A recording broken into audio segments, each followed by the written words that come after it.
Okay, hi everybody. Welcome to our webinar, The Future of Family Immigration, Parole in Place for Spouses of U.S. Citizens. My name's Catherine Del Rosario. This is my colleague Natalia Blauvelt. We are both immigration attorneys with McEntee Law Group.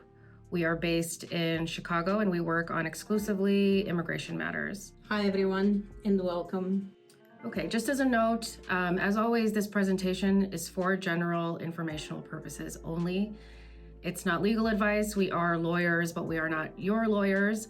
So knowing that every case is very different, please take this as informational only and contact us about your specific case.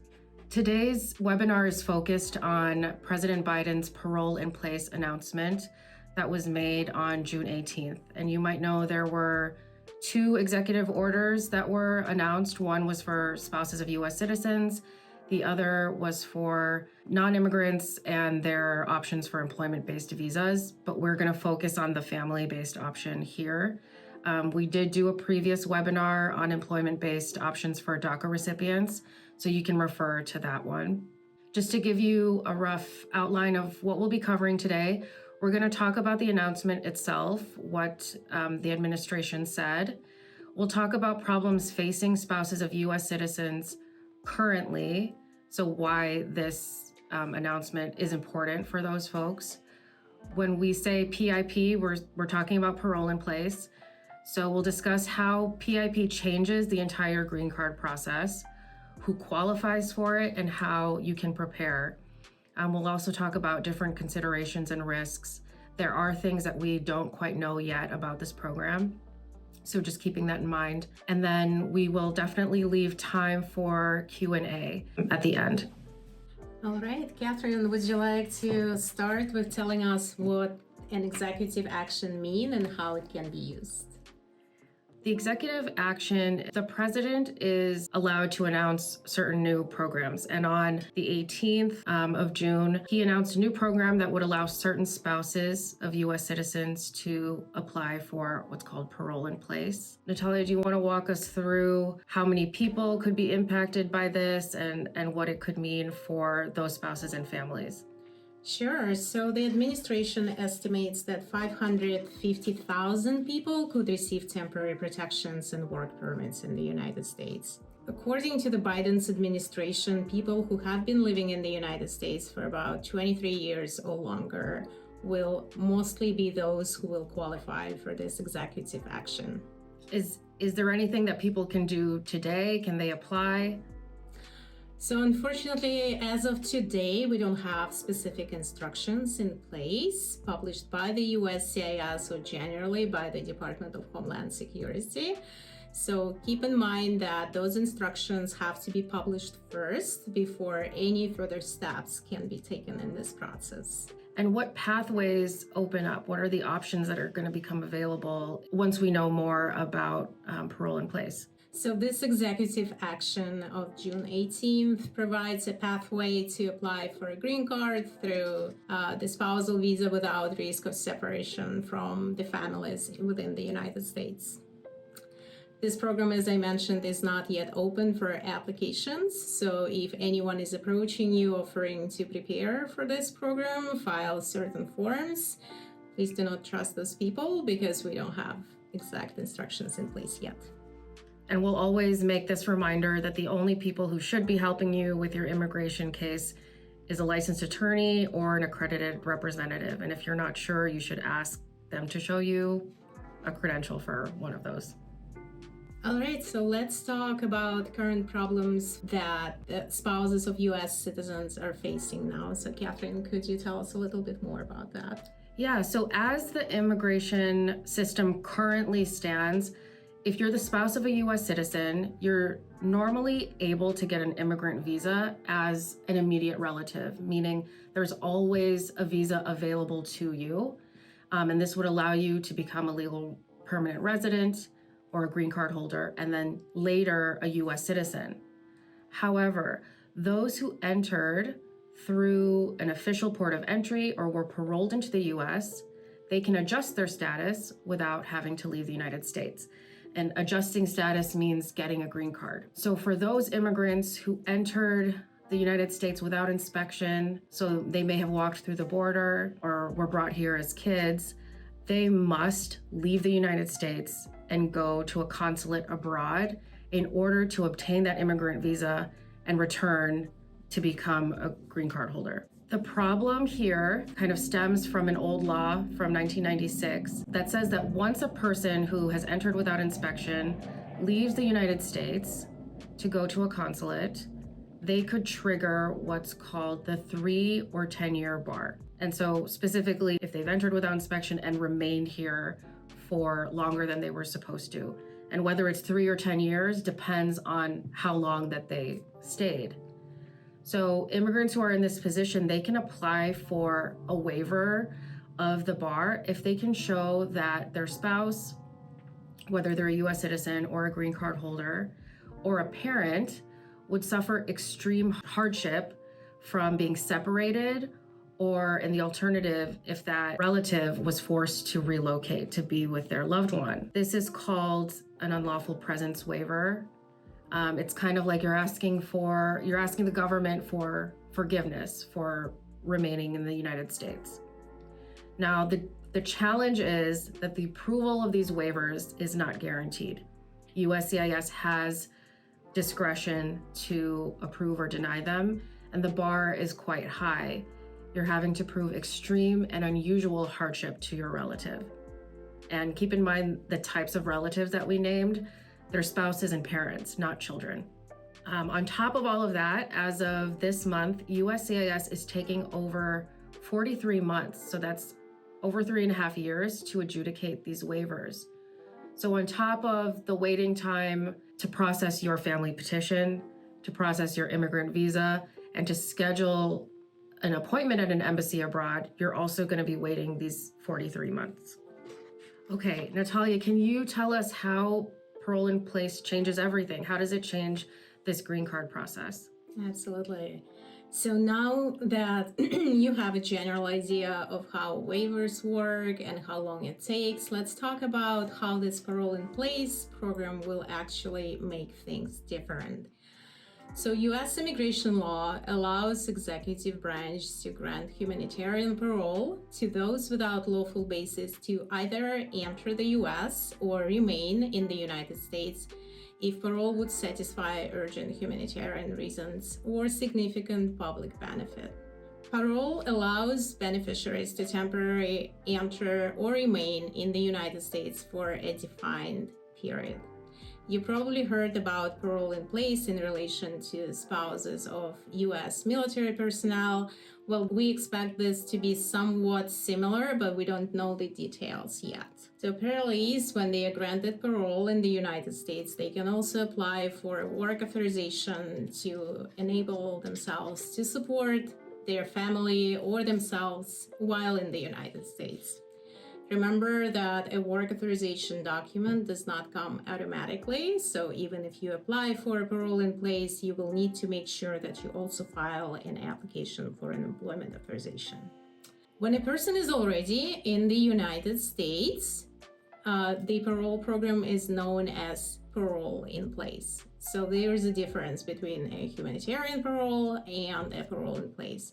Parole in place is available, can be available to certain qualified applicants who are in the United States without the need to actually travel outside of the United States.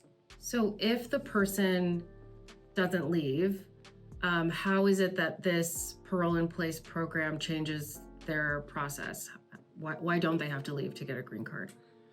Yeah, so first of all, this whole parole in place process sounds less stressful, obviously, than having to leave the United States without knowing if a person would be able to come back or not.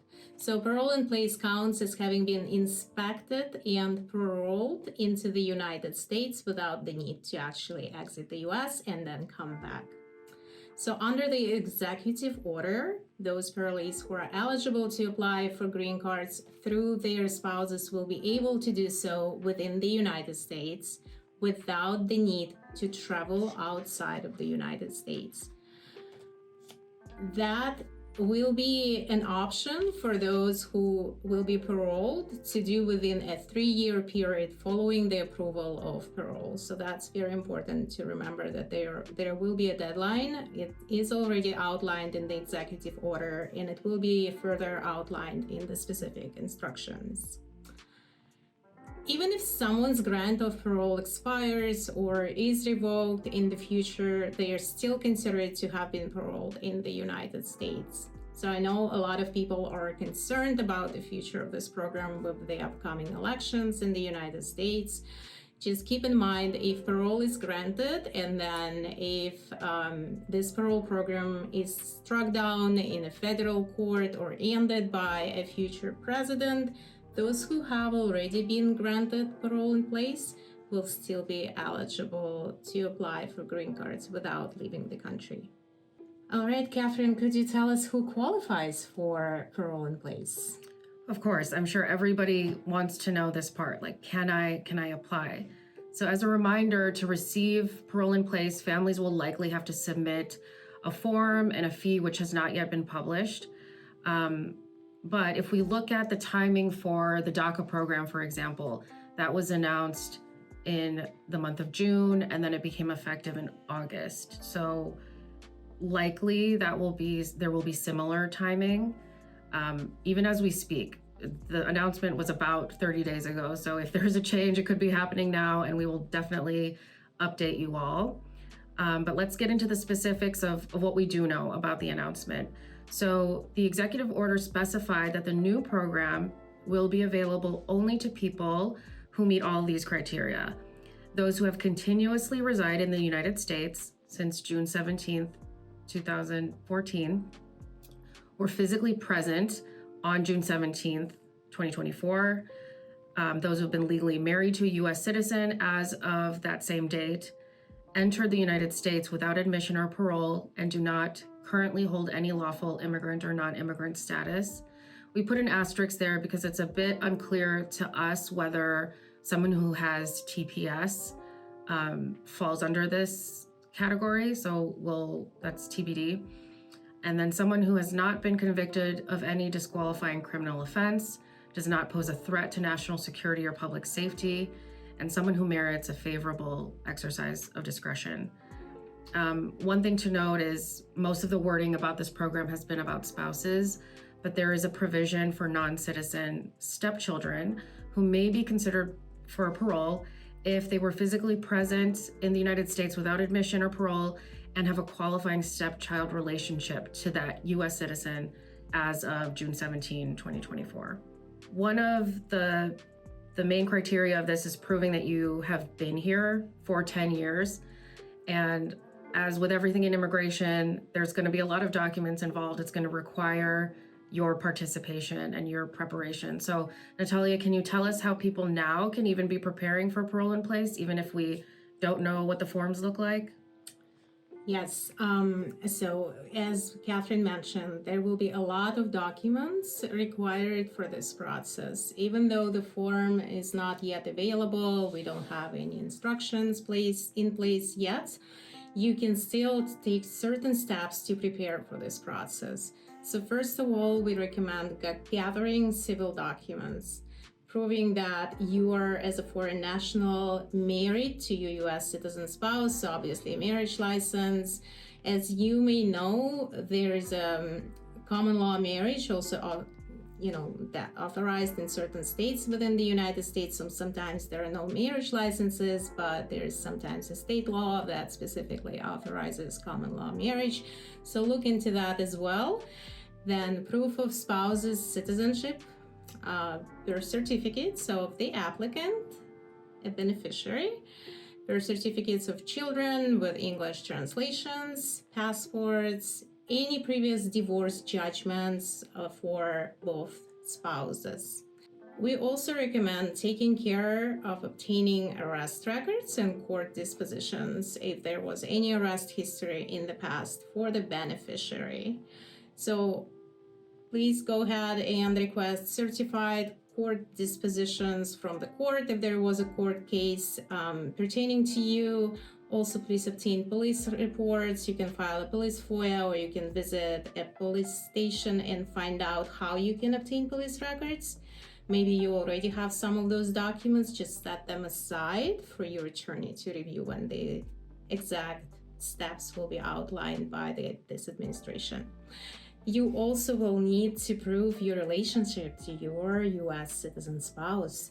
So keep in mind that you may be able to submit bona fide evidence such as photographs of the two of you with family, friends, children. Maybe you were traveling somewhere and celebrated certain holidays together. So we call those documents, this evidence as joint experiences. Also, if you have any joint financial accounts, if you file tax returns together in the US, this is always a great proof of your relationship, as well as any residential documentation proving that you live together as a married couple. In addition to those civil and criminal police documents, just keep in mind that we also need to meet the requirement of the physical presence for 10 years prior to June 17th of 2024. How do you prove your physical presence? You can look into gathering medical records dating back to 2014. Same goes to the employment history, rent payments, any lease agreements that you had signed in the US, utility bills, bank statements, taxes, pay stubs, school records, affidavits from people. You can really be creative in terms of this evidence. Going back 10 years is actually a pretty challenging task. As immigration attorneys, we sometimes work on cancellation of removal cases where we have a similar requirement to prove a person's presence in the US for 10 years. So we have a lot of experience kind of approaching this requirement creatively. Any additional documents that you may find pertaining to your previous immigration history would be very useful in this process. So please also collect any USCIS notices. In addition to that, I would suggest filing a FOIA request to obtain your records. So you can go ahead and file a USCIS FOIA. So FOIA stands for Freedom of Information Act. So that act allows you, as someone who resides in the United States, to file a request with the USCIS and request your records from the USCIS. You can also file a request with the Department of Homeland Security to obtain any records pertaining to your entries into the US. So you can file an OBIM FOIA that will require a fingerprinting card. You can file a CBP FOIA. The CBP FOIA can be filed online. It does not necessarily require a fingerprinting card. You can also file an FBI FOIA request with the Federal Bureau of Investigation just to see what records the FBI has on you. We would also recommend to consider filing an I-130 petition now, because this is the very first step.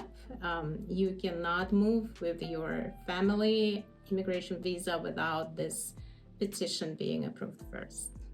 There are obviously certain risks associated with this process, and there are certain considerations that you need to kind of take into account, and I would like Catherine to tell us more about that. Sure. So this may not apply to everyone who's watching this webinar, but we tried to think of all the things that you might want to keep in mind before you go down this path. So if you are already in the 601A waiver process, so if you've already you filed that waiver, you're prepared to go to your immigrant visa interview, depending how far along into that process you are, you may not want to do parole in place, just because we don't know how long parole in place will take. And if you're at sort of the tail end of your waiver, I would assume you've waited about 3 or 4 years to get to this point. So it may be in your best interest to just move forward with that. But that's definitely something to be discussed with your attorney. We'd also note that parole in place does not cure the permanent bar. So you may trigger the permanent bar if you're someone who entered the United States without inspection, departed and came back without inspection. You may have done that one or multiple times. So you would trigger what's called the permanent bar, and parole in place doesn't help in that situation. It doesn't help in terms of like being able to adjust status in the United States. However, it may allow you to renew your parole and renew your work authorization that's attached to that parole. It just would not lead to a green card here in the United States. Natalia also mentioned this earlier, but if you live in a state that does allow common law marriage, you can consider backdating your marriage relationship to meet that 10-year requirement. So if you were only married like recently, but based on the laws of your state, you actually have formed a common law marriage, this could be game-changing for you to be able to meet that requirement. We've kind of touched on this a couple of times, and I'm sure it's at on top of mind for everybody, that this program could be struck down in court or ended by a future president. So as we saw with DACA was, attacked relentlessly in the courts and former president, and now we're left with sort of a partial version of DACA where people who have had it and renewed it timely can continue to do that, but people who have never had it can't apply for it. So things will kind of become clearer once we hit November, but that's certainly a risk. And then as with anything, you are presenting your personal information, your biographic information to the government and the Department of Homeland Security by filing these applications. And so that does expose you and the family to the government. So that is also something to consider. And I know when DACA was put in place, that was a fear of many, but we also see the huge benefit that it brought to many people's lives. So it's definitely something to consider. Okay, we told you kind of everything that we know about the program, but Natalia, can you tell us what we don't know yet? There are a lot of unknowns in this program, and obviously we don't know what form, and like we told you already, we don't know what form will be required to be filed for the parole in place specifically. We don't know what kind of government fees the government will introduce and require. We have no idea which service center will process this request. Therefore, we are unclear on the processing times for this specific process. We also don't have any instruction as to how much evidence of 10-year presence will be required for this specific process. And we don't know if those in removal proceedings will be eligible for this process. And if they are eligible, what kind of requirements will be introduced to them? All right, so we would like to review any questions that we received during this webinar. And I can see one question here. Catherine, do you want to address it? Sure. So first question is, if someone meets all of the executive order qualification requirements, but was previously denied a marriage-based hardship parole in place and or PERM, will that disqualify the immigrant from applying under this new program? I think it depends because, one of the things that we listed was, does this person merit a favorable discretion? And so I would think that if this case is based on marriage to U.S. citizen, that if there were previous denials based on other marriage-based applications, that will be taken into consideration.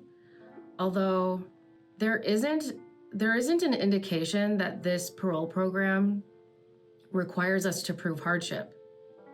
So that would have been the case in a 601 waiver, where your focus is really proving how terrible things would be for your U.S. citizen spouse if you were not allowed to return. But there's not that requirement here. So I guess it really depends on, I would be really curious what that denial said and what their decision was based on. And if someone was denied a perm green card application, again, I'd have to see what that denial was based on. This is distinct from a perm green card application, though, because that's employment based. And this program that we're talking about specifically benefits family-based petitions to U.S. citizen spouses. And so the bars or barriers to adjusting your status are different here. So it may not matter, but we'd want to look into that. And Catherine, if you don't mind, I would like to add a little bit to this answer. So in the question, there was a reference to a denied marriage-based hardship parole in place. I'm not familiar with any marriage-based hardship parole in place, but you're likely referring to a waiver where you needed to prove hardships to your U.S. citizen spouse or parents in order to qualify for an immigrant visa in the future. So if there was a denial of such a waiver based on hardship, then you will be able to actually go forward with the process, because the denial of the waiver by itself would not necessarily indicate that there is something extremely wrong in your immigration history. Probably it only means that there are not enough hardships that were established in this case or outlined in this case.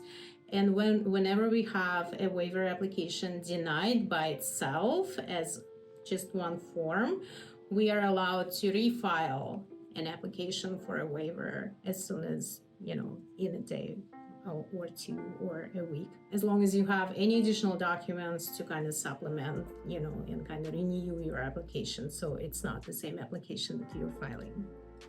Yeah, I think one thing to remember about all these different immigration forms is that the government only lets you essentially ask for one thing with one form. So with your family petition, you're just asking them to recognize that this relationship is real. With a green card application, you're asking them to change your status. With that waiver that you might be referring to, you're asking them to recognize that the hardship is extreme and unusual enough. So if that part they didn't agree with, that doesn't mean you can't move forward with the other parts.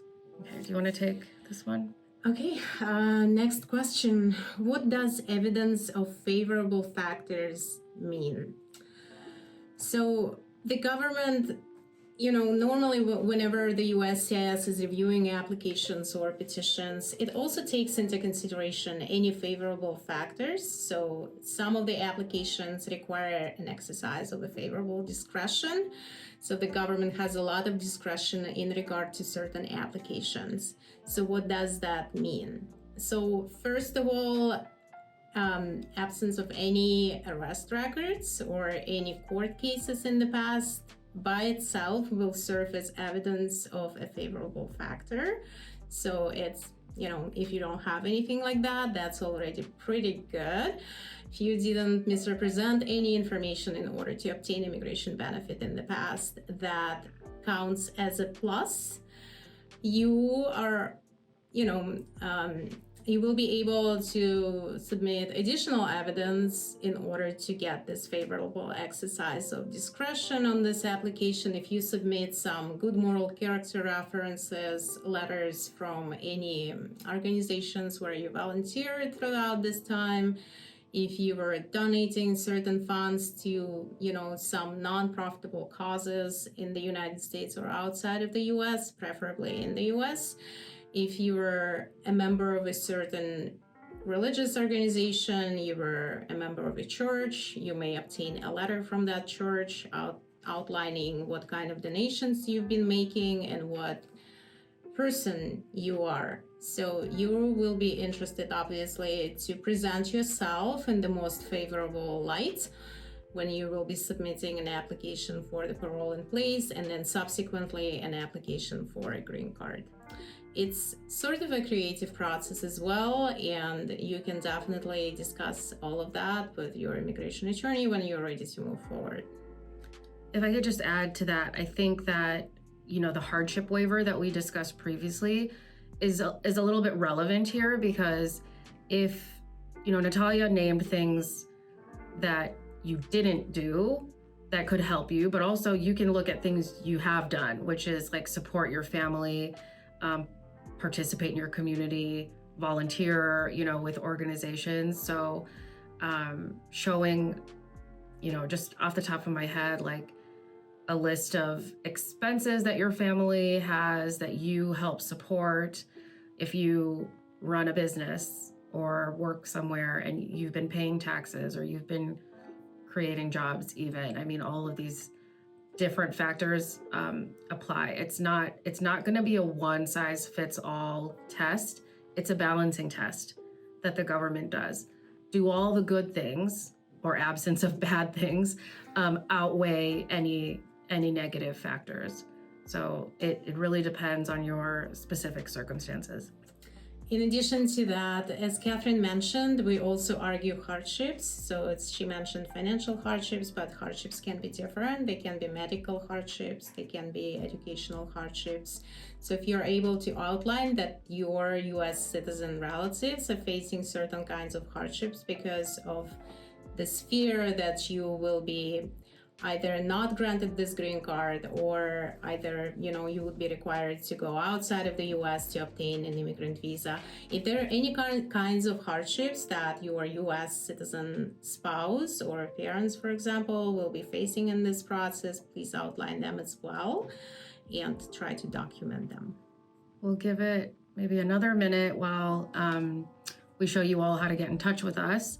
So here's our contact information for our office in Chicago, but we do serve clients all over the country and all over the world, actually.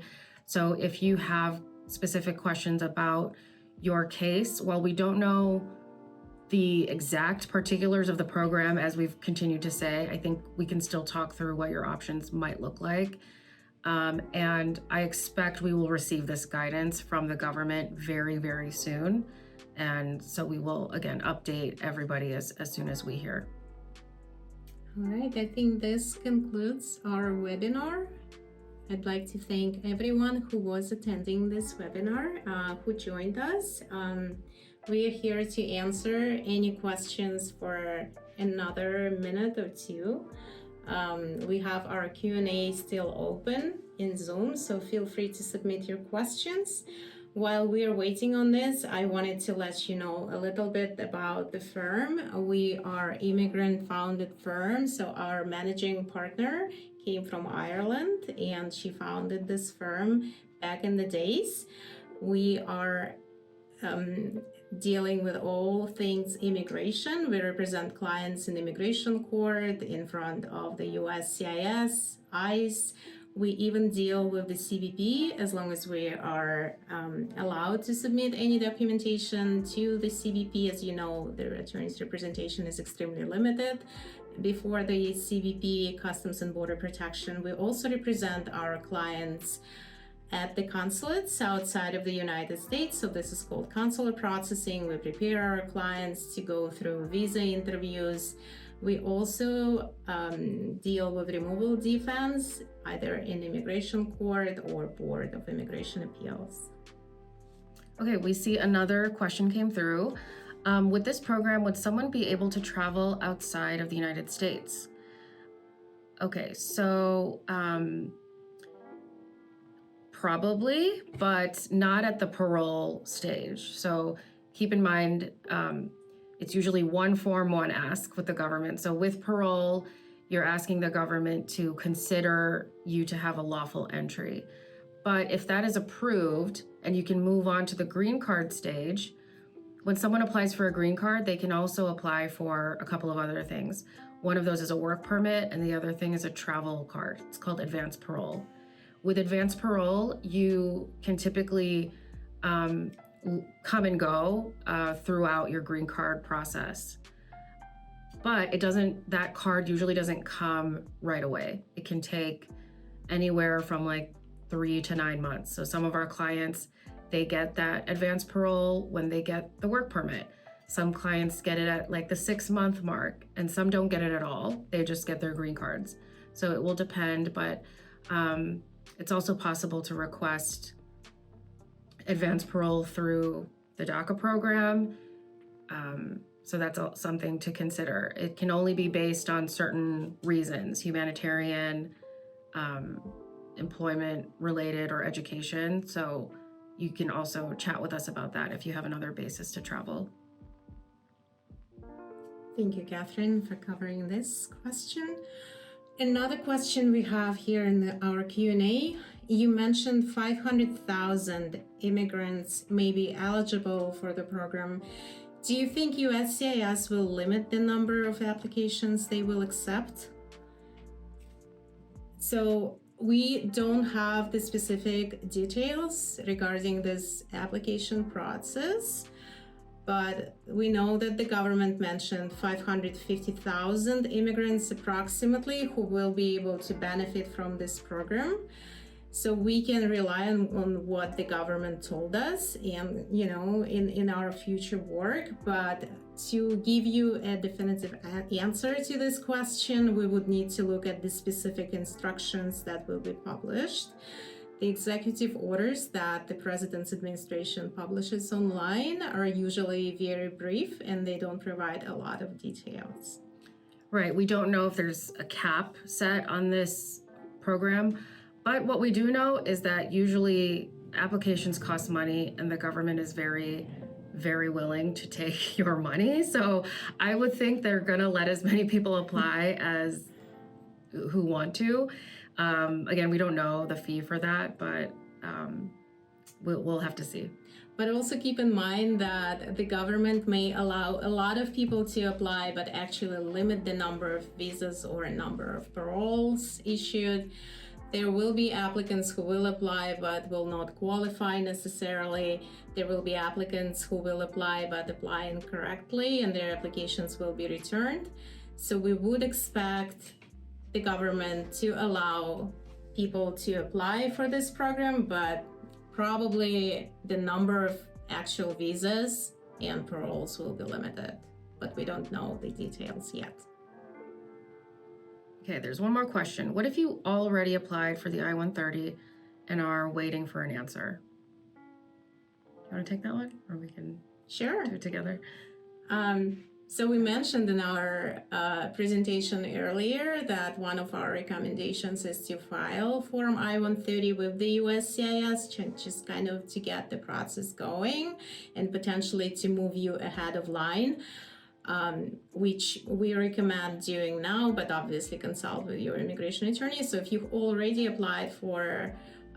filed Form I-130 petition, then that's good news. This form is currently pending and maybe it will be approved anytime soon and you will be ahead of, a lot of other people in this process. You might be wondering if when you file the I-130, you have a choice, right, to set it as an adjustment of status application or a consular case. So there's a question on there, like, is the person going to be outside and are they going to apply at an embassy or are they inside? I wonder if that's your concern. Like, if you already set it as consular, can you pivot? And the answer is when that's the case, yes. You can use that petition to adjust status if you do end up having or getting parole. It's not quite as easy the other way around if you've set it as adjustment of status and now you want to pivot to consular, but then you probably aren't doing parole. So, but either way, Natalia is accurate that you're a bit ahead of the game if that's already been filed. Okay, one more question. Can you give me the name of someone in your group who's on top of the pending E3 visa changes in Congress? Yes, so we can follow up with that. Our firm's very interested. As you might know, our managing partners are Irish themselves, and we do have a lot of Irish clientele and colleagues, so we'll certainly be updating on that. That was the last question in our Q&A tab. We are going to close the Q&A. Thank you very much to everyone who submitted their questions, and I hope our answers were very helpful. Thank you, everybody. We'll talk to you soon. Bye.